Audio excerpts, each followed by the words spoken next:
Brains. Why? Pain. Not pain. The pain of being dead.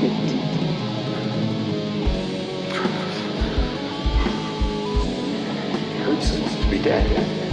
Radio Free Instance episode 314. That Crucifier intro should give you a clue as to what we're going to be talking about this time around. It's an episode a lot of people have said they've been waiting for. That being one about the new Grand Belial's Key and Arghoslent albums. 아 이거는 못 고르지. Yeah, look, I know I've been blueballing people with part 3 of Lucifugium, but Okay, here's the thing, YouTube. you gotta be in a real, particular kind of mood to sit down and listen to 12 albums of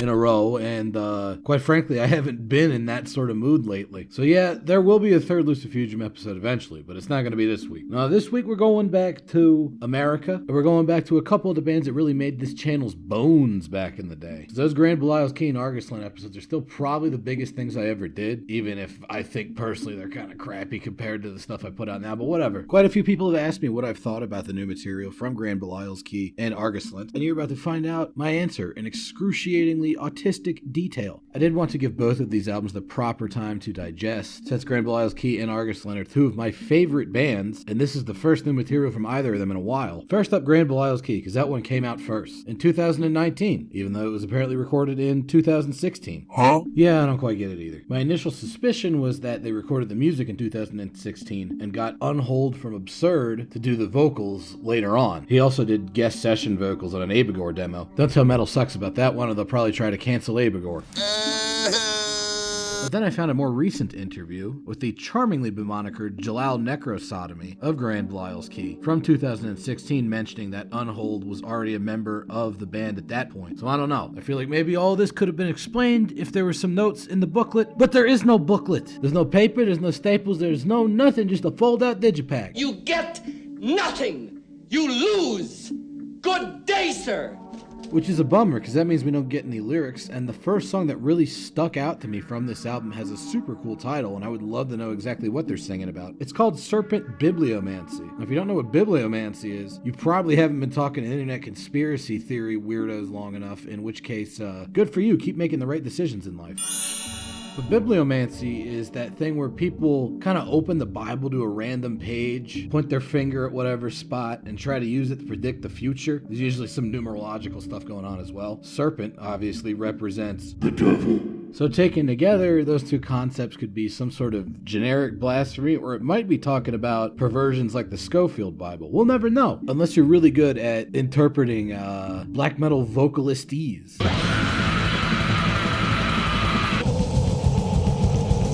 What I do know is that this song is pretty spectacular. It's got one of those classic, super groovy, jaunty sort of Grand Belial's Key riffs with a cool little guitar trick where he kind of alternate picks a fuller chord at the tail end of the riff. And when those vocals do come in, Unhold proves himself more than worthy of the throne of past Grand Belial's Key vocalists. This little variance on the intro right here, where they bring it back but give it more of a palm-muted crunch.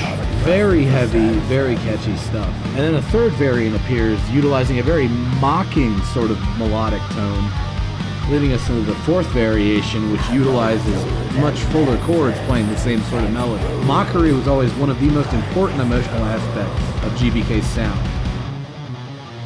particularly compared to Arghoslent, who were more about kind of haughty pride mixed with wistful melancholy. GBK were always way more about just evil and degeneracy and mockery. And when they do slip into more standard black metal tremolo picking, they tend to have very long, complex riff phrases with almost a bit of an amorphous, kind of slimy quality to them. All these melodies sort of blending into each other in ways that some might consider unnatural. They were very much befitting of their particular brand of blasphemic antics. The second song that really stuck out to me from this album also has an amazing title, and I would love to know the lyrics. Crud drips from the shofar.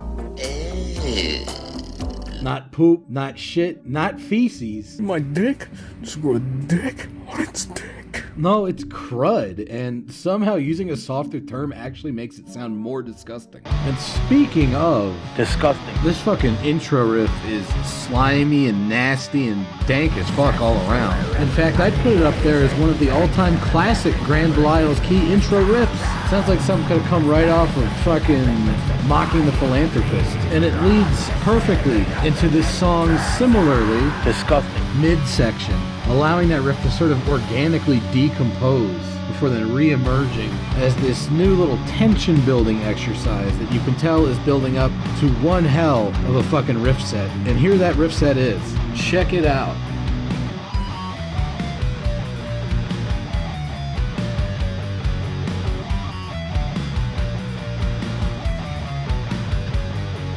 My dick? Screw a dick on its dick. Okay, that was a sick fucking riff. It reminded me of an even more depraved and doomy sounding version of one of my favorite moments in the earlier Grand Belial's key catalog, that being on the song The Shitagogue off of Judy Beast Assassination. That one features a similarly evil sounding build-up riff section leading into the absolute melodic holocaust that is its standout riffing moment. Right the fuck here.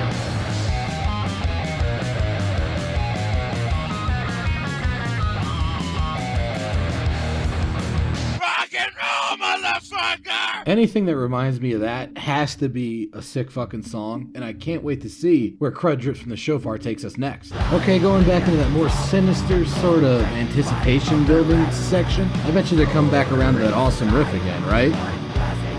Right? Okay, fading out into something, and 그리고 진짜 제가 해보고 싶은 게 wait a minute, what the fuck do you mean this is a 2-minute long acoustic guitar section? And oh boy, if you think that's as annoying as this song is gonna get. Hey friend, listen up. I know the world is scary right now, but it's gonna get way worse. Because after the metal does kick back in for a little bit, we then get hit with a 2-minute long outro that's nothing but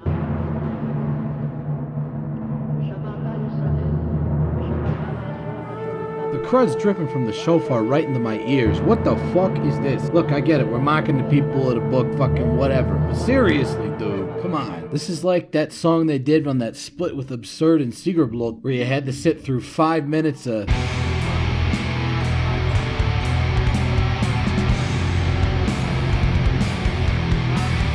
just to eventually get to the part where it goes.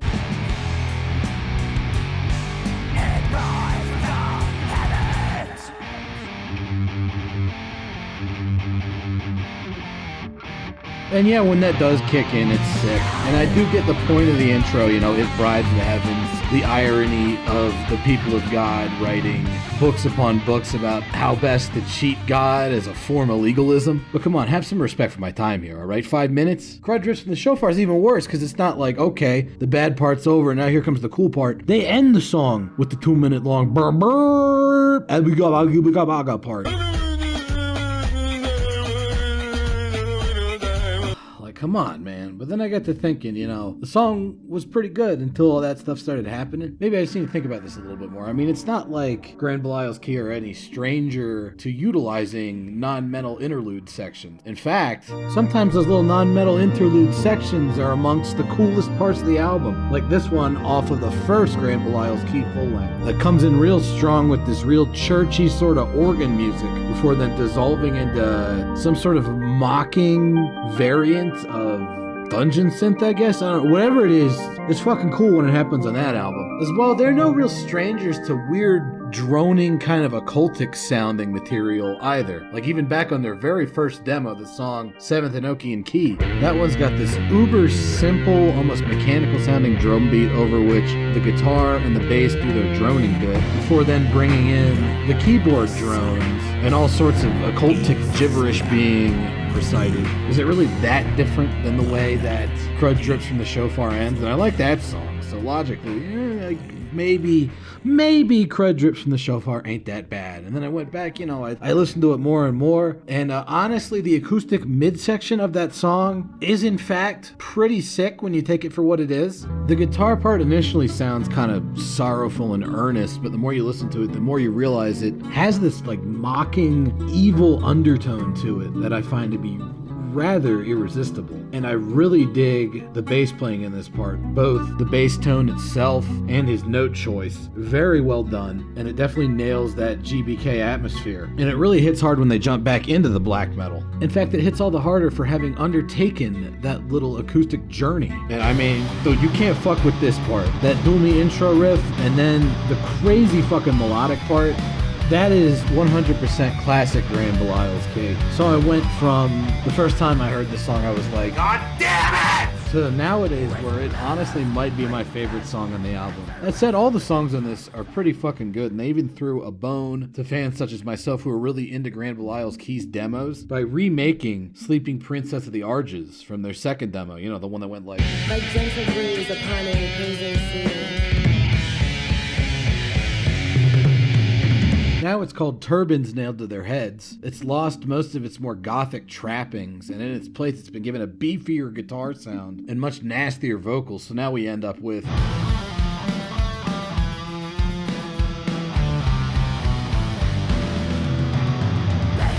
And if you're a fan of old school Graham Belial's Key, I can't see how you would have a problem with this. I mean, they took one of my favorite demo era songs that I never thought they'd do anything with, because I just always assumed they hated that song, and they've brought it back for a new generation, the Graham Belial's Key maniacs, in a form much more consistent with their latter day ideological and aesthetic stances. So yeah, that GBK album, solid fucking banger. Now on to Arghoslent. Graham Belial's Keynote album seems like it was pretty positively received by everyone. I don't know what's going on with Arghoslent, but apparently everybody fucking hates this new album. And you know what? I got a bone to pick with it too. Specifically with the album cover. Even more specifically with the font that they utilized for the album title, Resuscitation of the Revenkists. I mean, what the fuck is that font? I'll tell you what that font is. It's the font from fucking Batman the Animated Series. How the fuck does that fit the bill? When Batman came nosing around, he was getting closer. And? I threw a rock at him. It was a big rock. Alright, I guess Killer Croc is actually pretty death metal. But seriously, I see nothing but bad press about this album, and I'm honestly kind of worried. I'm worried there might be something wrong with me. Like, I keep listening to this album expecting to figure out why everybody hates it, but every time for me, it's definitely done its job. It sounds like a good fucking Arghoslent album. Look, it starts off with a sick fucking riff utilizing those cool natural harmonics that Arghoslent have always been so famous for. And it comes in with that same classic variety of Arghoslent guitar techniques, mixing up the thrashy bits with the tremolo pick, almost kind of black metal melodic parts, all going on inside the same riff. The production very much puts the guitars at the forefront where they should be, because Arghoslent has always been a band about the riffs and about these big epic turnarounds, where the song seemed like it was going one way, then there's a pretty abrupt shift. One dog's looking this way and the other dog's looking the other way. That still manages to tie back into the initial themes of the song. There's a whole lot of Arghoslent songs that are structured like this from the classic era. The Grenadier, Manacled Freightage, Defile the Angelic. Recalcitrant Commando, the opening track of this particular Arghoslent album, continues that tradition. And it's a great way to open, the Arghoslent comeback album. And that's what had me worried when I first put it on after I got it in the mail. I was like, hang on a second, this doesn't suck at all. This sounds like a good album to me. I feel like James Rolfe playing Zelda 2 over here. Really? That's a bad game? I thought it was pretty good. I mean, look at it. It's gold. So, over the intervening months since I got this, I've been looking into what people's complaints are about the album. First one is the production. I gotta say, if this particular production job is what's turning you off this album, just get lost, brah. Like, dude, how did you even get into death metal in the first place? That's okay, though. Deathcore is down the hall and to the left. We got a whole genre for your wimpy ass. Second complaint I see a whole lot is the drums, which I don't quite understand either. I mean, here's a classic Arghoslent style riff.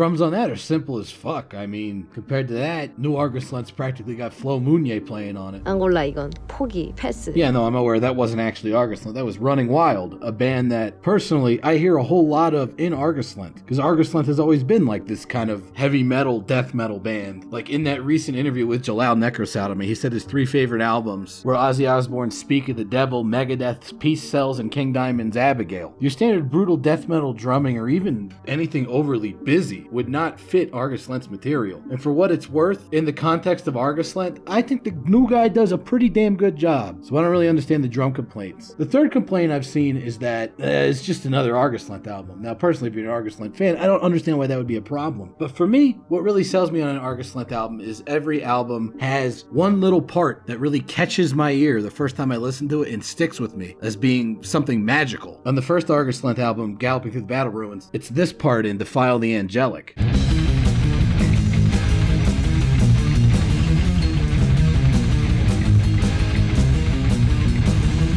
Like, nobody else writes riffs like that. That's classic Arghoslent shit, and it's amazing. On the second album, Incorrigible Bigotry, we got this part in Heirs to Perdition.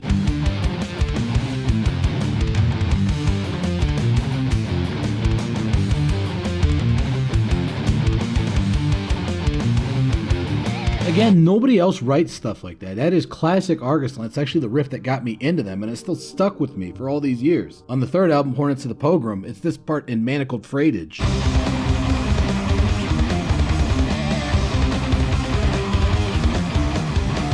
Man, that's some of the sickest shit ever. And wouldn't you know it, on this new Arghoslent album, Resuscitation of the Revankiss, we got a part like that that really sticks with me, really grabbed my attention the first time I heard it. Really magical sort of thing that only Arghoslent could write. And it happens in the middle of the song Terra Nullius.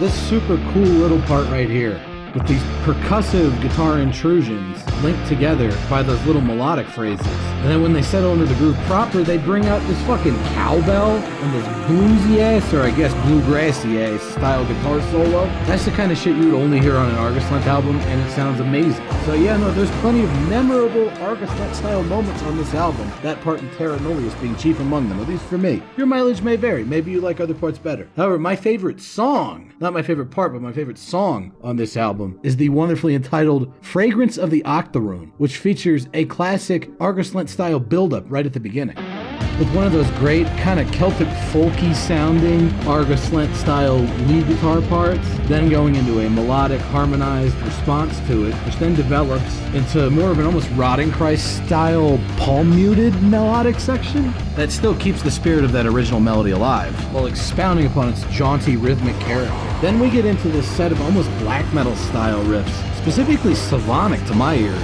I mean, the guys from Arghoslent were some of the only people in the metal scene I've seen talk about bands like Dubbook, or even outside of Slavonic stuff, Baltic stuff, like Obtest. I hear a lot of that going on in these more tremolo-picked, centric melodic sections. Then we bring back that awesome guitar lead from before that introduced the song, still sounds fucking sick, before going full Thin Lizzy with the harmonies. And that, of course, will lead us into one of those classic Arghoslent-style turnarounds. A Revankism, if you will, taking back the harder edge of Arghoslent's sound, with another one of those classic, weird, bouncy, almost kind of thrash sections that only Arghoslent could pull off, before then weaving that newfound sense of hostility with the melancholic melodic character that was present in the first half of the song. If you're not sure what a Revankist is, it's someone whose stated ideological mission is to recover lost territory, which makes sense that this album would be called Resuscitation of the Revankists, because Arghoslent has returned to take back what's theirs. That's actually why in Knights of the Old Republic, the main character Revan is called Revan. He's taking back Republic territory from the Mandalorian. Nerds! Nerd! Nerd! Whatever. To close this show, I present to you an ancient Chinese riddle. What is the hardest part about disliking the new Arghoslent album?